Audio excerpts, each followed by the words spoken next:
minamahal ko mga children. Grabe, grabe. Alam nyo, nung pinangalanan ako na Chel, parang hindi ko gusto yung pangalan ko.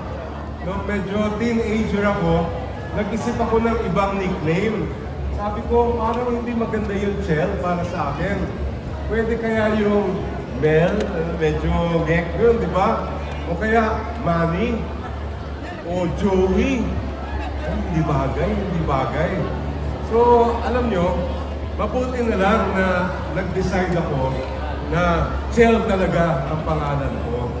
Kasi kung hindi ko tinuloy yung pagka-Chel ko, at wala tayong Chel wala.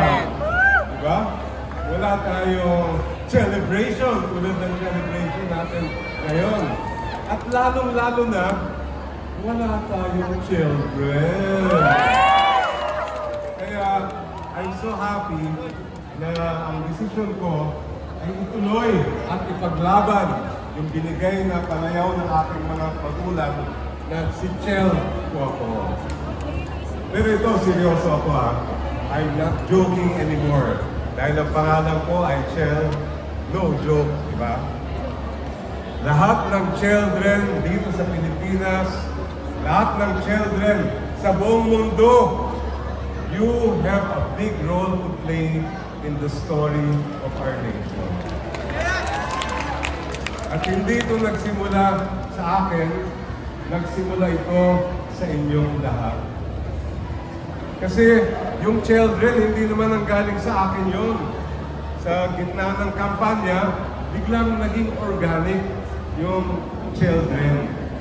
At nung naisip ko yun, ano kaya ang phenomenon yung children na yun? And may na-realize ako. Na-realize ko na may pinaglalaban ang mga children. May paninindigan ang mga children. Tama ba?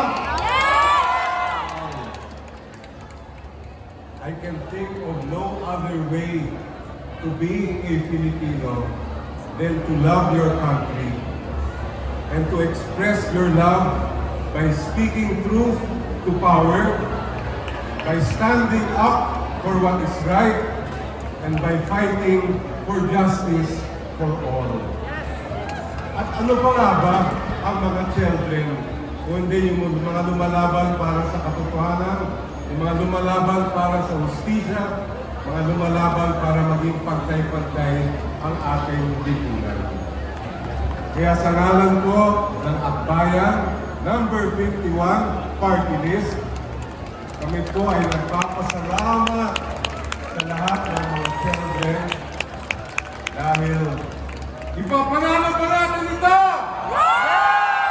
Mabuhay ang mga children! Mabuhay ang Akbayan party list!